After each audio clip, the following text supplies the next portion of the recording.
words were written in Hebrew 2,300 years ago during the time of a soldier named Alexander the Great.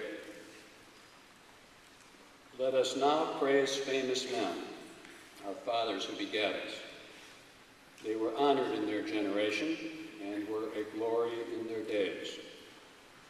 But some there be who have no memorial, who are perished as though they had not been. But these were men of mercy, whose righteous deeds have not been forgotten, and their name liveth to all generations. The words are ancient and obscure. Many believe they are sacred, and they explain why we are here today, as one generation remembers those who have gone before them, who answered a call to service, who put themselves in harm's way, particularly those who gave what Mr. Lincoln called the last full measure of devotion. And so 600 young men pause near the start of their time here together to praise famous men, their fathers who begat them, whose name liveth to all generations. Names engraved on stars of David and on crosses that stretch as far as the eye can see at Arlington National Cemetery. 9,386 names in a cemetery on Omaha Beach. 58,296 names sandblasted into a black granite wall in Washington. Names we must never forget, because as Archibald MacLeish said, it is they who thrust the living forward like the breaking of a wave that never breaks, but lifts and runs and reaches. There have been a lot of memorial ceremonies lately, Memorial Day events across the nation, services in memory of those killed in Iraq and Afghanistan.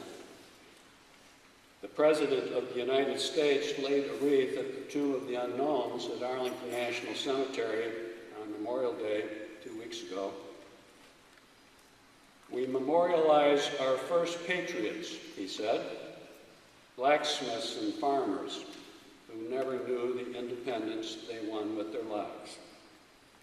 We memorialize the armies of men, black and white, who fell in apple orchards and cornfields in a war that saved our nation.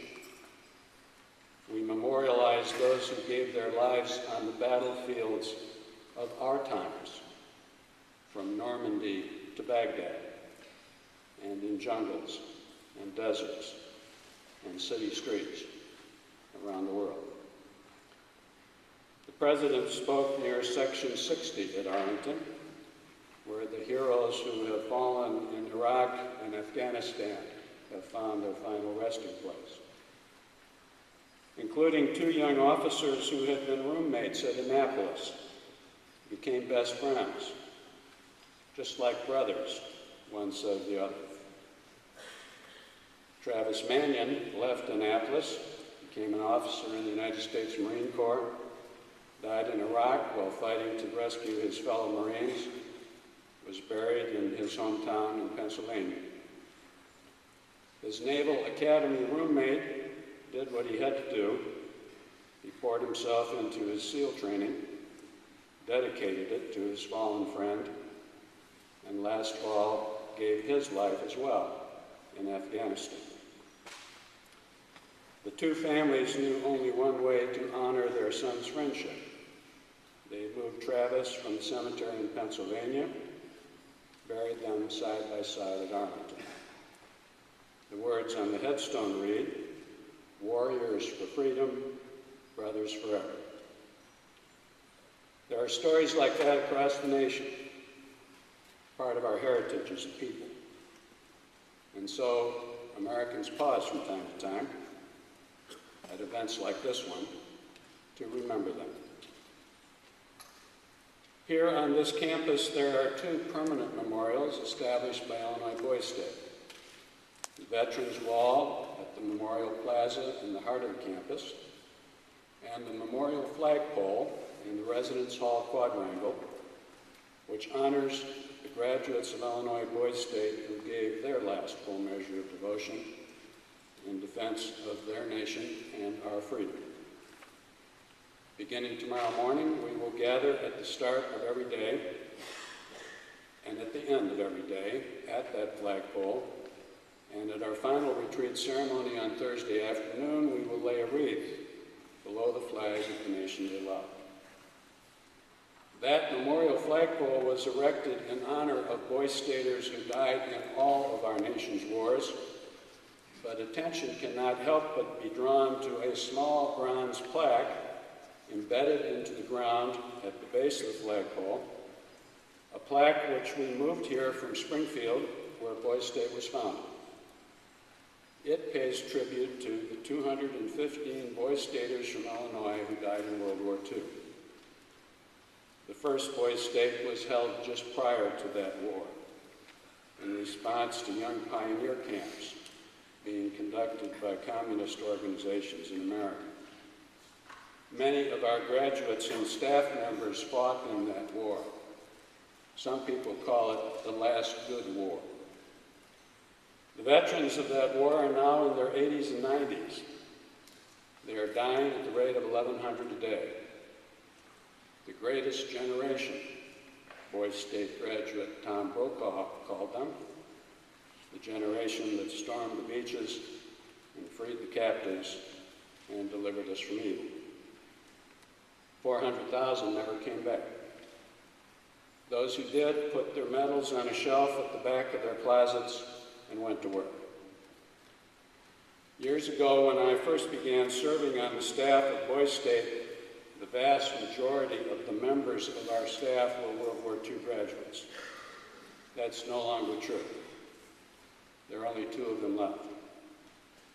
I know each of them. And although tonight we recognize those who have fallen in battle, I can honestly tell you that both of them would have made the same sacrifice if God had called his heroes home in a different order. And when the war ended, America welcomed them home with parades and cheering crowds. Let us now praise famous men, our fathers who begat us. They were honored in their generation. They were a glory in their days. Men of mercy, whose righteous deeds have not been forgotten. Nor are they forgotten by us here tonight. Will the 2 members of our staff who fought in World War II please stand to be recognized?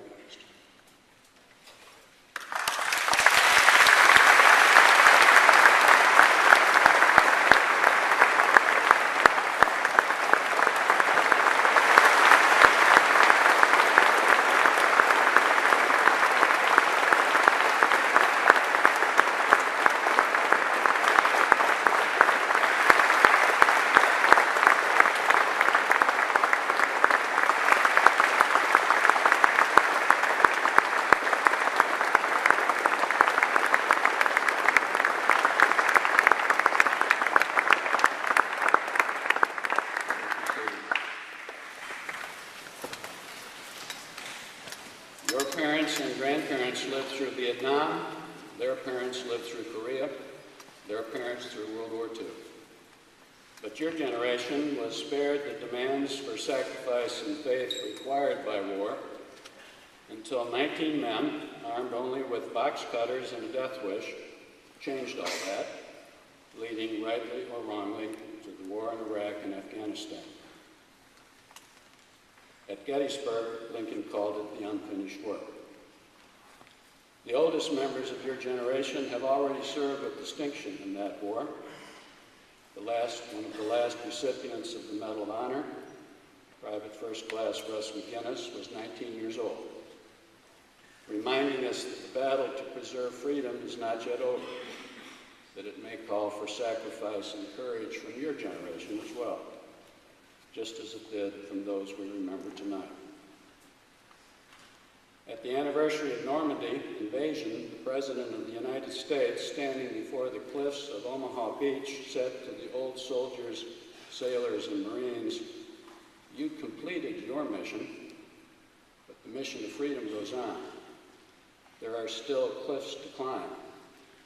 The longest day is not yet over. This year, on Memorial Day weekend, there were ceremonies at our nation's 3 war memorials on the National Mall in Washington: the World War II Memorial, the Korean War Memorial, and the Vietnam Veterans Memorial. I will never forget the eerie feeling I experienced the first time I saw the memorial to the veterans of the Korean War, what some call the Forgotten War. It was a foggy Sunday morning. The National Mall is a big place, 2.5 miles long, over 300 acres. I wasn't quite sure where the memorial was. I thought I might not see it. The fog was so dense. And then out of the fog, a soldier appeared. And then another soldier. And then all 19 of them, one after another. A squad of soldiers emerged from the fog. Statues, of course, stainless steel, each nearly 8 feet tall, 19 of them in full battle gear, steel helmets, ponchos, M1 rifles. Carved into the granite wall behind them was 4 words: "Freedom is not free." At Gettysburg, Lincoln called it a new birth of freedom. The most recent of the 3 Veterans Memorial to be constructed at the National Mall salutes the veterans of World War II. During World War II, families hung blue stars in their windows to reflect a family member serving in uniform. And if a loved one was killed, the star was changed to gold. 4,000 gold stars, each star representing 100 fallen heroes, make up part of the new World War II Memorial, honoring the 400,000 Americans who gave their lives. And along the base of this field of stars appears the words, "Here we mark the price of freedom." At the other end of the National Mall is another memorial to another war, the Vietnam Veterans Memorial, 58,261 names sandblasted onto a black granite wall. The comparison between World War II and Vietnam is difficult to ignore. Our last good war and our most unpopular war. Unlike the returning soldiers of World War II, the Vietnam veterans were not welcomed home with parades and cheering crowds. Americans turned their back on them instead, abandoning Private Ryan. Some there be who have no memorial, who are as though they had not been born. We must never let that happen again. Let that be the lesson of Vietnam. And let us not forget that lesson as we consider the men and women who have answered our nation's call for service in Iraq and Afghanistan. Many Americans are critical of our continued presence there as well. But if we learn anything from Vietnam, it is that any disagreement we have should be with our nation's leaders, not the brave Americans who put themselves in harm's way, even in unpopular wars. And we've learned something else as well. And that is that the United States of America owes a solemn debt of honor to those who have been wounded while wearing our nation's uniform. They have earned the right to best medical care, however long it takes, however much it costs, period. The American people have not forgotten the lessons of Vietnam, and the memorial site in America which now attracts the most visitors is the Vietnam Veterans Memorial. 58,261 names on a black granite wall. 2,957 of them from Illinois. Many who visit the memorial believe that the cause for which those servicemen died was futile, even wrong. But no one goes there to gloat. It's a holy place.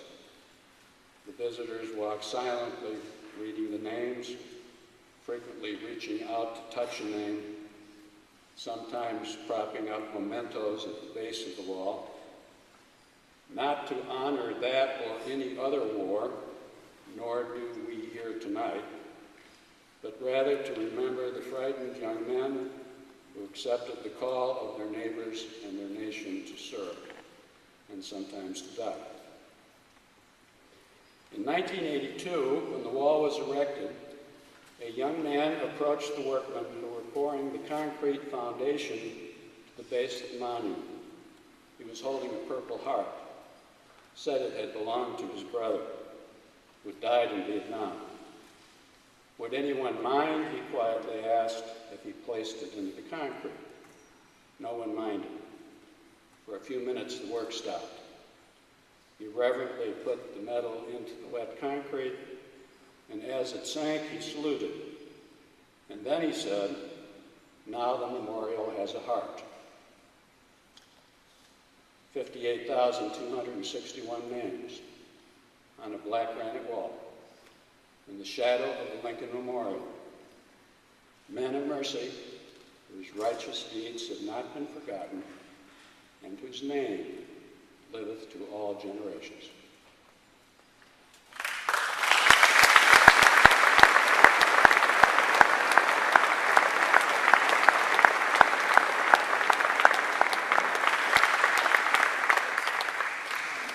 Please stand and join me.